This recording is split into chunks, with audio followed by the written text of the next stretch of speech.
Iran can't have a nuclear weapon. Iran Israel যুদ্ধ যখন ক্রমেই ভয়াবহ রূপ নিচ্ছে, তখন আন্তর্জাতিক মঞ্চে এক নতুন চমক। চীন রাশিয়ার পর এবার ইরানের পক্ষে সরাসরি অবস্থান নিল পরমাণু শক্তিধর দেশ উত্তর কোরিয়া। দেশটির সর্বোচ্চ নেতা কিম জং উন রাষ্ট্রীয়ভাবে ঘোষণা করেছেন ইরান একা নয় এবং উত্তর কোরিয়ার সেনাবাহিনী যুদ্ধ প্রস্তুতির সর্বোচ্চ পর্যায়ে রয়েছে। বুধবার পিয়ংইয়ং থেকে রাষ্ট্রীয় সংবাদ সংস্থা কেসিএনএ প্রকাশিত এক ঘোষণায় কিম জং উনের বক্তব্যে উঠে আসে তীব্র প্রতিক্রিয়া। তিনি বলেন, ইসরায়েলের সামরিক আগ্রাসন ও যুক্তরাষ্ট্রের একচেটিয়া নীতি আমরা গভীরভাবে পর্যবেক্ষণ করছি। ইরানের নিরীহ মানুষের রক্ত ঝরিয়ে এক ভয়ঙ্কর অপরাধ সংঘটিত হয়েছে, যা ক্ষমার অযোগ্য। এই প্রথমবারের মতো কিম জং উন প্রকাশ্যে ঘোষণা করলেন, এই যুদ্ধে ইরান একা নয়। কঠিন সময়ে আমরা বন্ধুদের ছেড়ে যাই না। উত্তর কোরিয়ার সেনাবাহিনী এখন সর্বোচ্চ সতর্কতায় রয়েছে।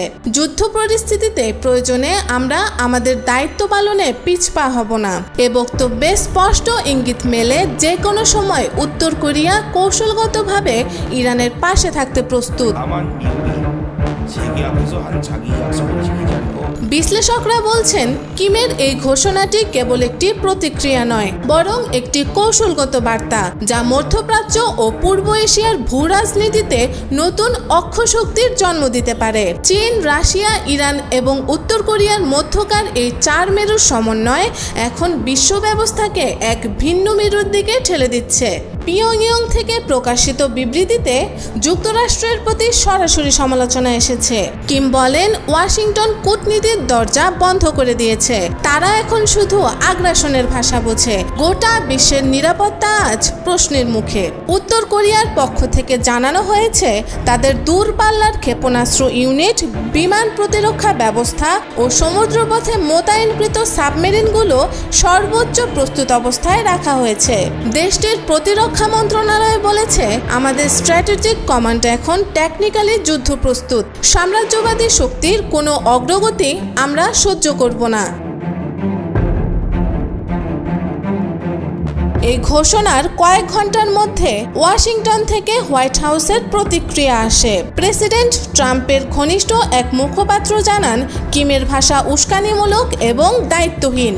তিনি বলেন, আমরা আমাদের মিত্রদের পাশে আছি। কেউ যদি এই যুদ্ধকে আন্তর্জাতিক পরিসরে আনার চেষ্টা করে, তবে তার ফলাফল ভয়াবহ হবে। তবে পাল্টা জবাবে উত্তর কোরিয়ার সেনা মুখপাত্র বলেছেন, মার্কিন সাম্রাজ্যবাদ ও তাদের দোসরদের আগ্রাসনের জবাব আমরা কূটনৈতিকভাবে নয়, প্রয়োজনে সমর কৌশলে দেব।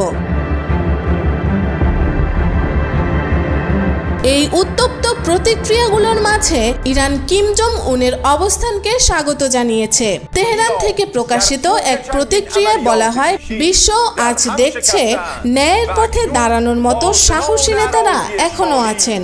উত্তর কোরিয়ার এই সমর্থন ইরানের প্রতিরোধকে আরও দৃঢ় করেছে।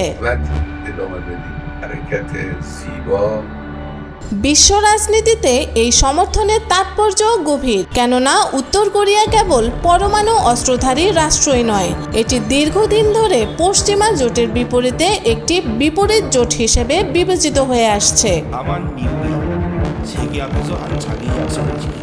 বিশেষজ্ঞদের মতে, চীন, রাশিয়া, উত্তর কোরিয়া এবং ইরান, এই চার দেশের মধ্যে একটি ভূ রাজনৈতিক অক্ষশক্তির গঠন আজ বাস্তবতার মুখোমুখি, যার ফলাফল হতে পারে একটি নতুন স্নায়ুযুদ্ধ বা তৃতীয় বিশ্বযুদ্ধের আগাম প্রস্তুতি।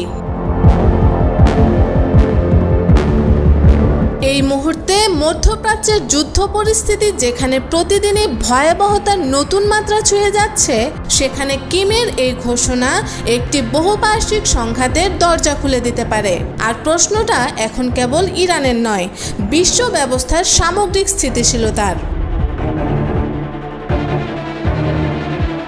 শেষ পর্যন্ত এই সমর্থন কতটা বাস্তবায়িত হবে তা ভবিষ্যতের বিষয়। তবে এটুকু নিশ্চিত, ইরানকে কূটনৈতিকভাবে কোণঠাসা করার প্রচেষ্টা এখন বড় ধরনের প্রতিবন্ধকতার মুখে পড়েছে, কারণ পরমাণু শক্তিধর এক অপ্রত্যাশিত মিত্র এখন তার পাশে।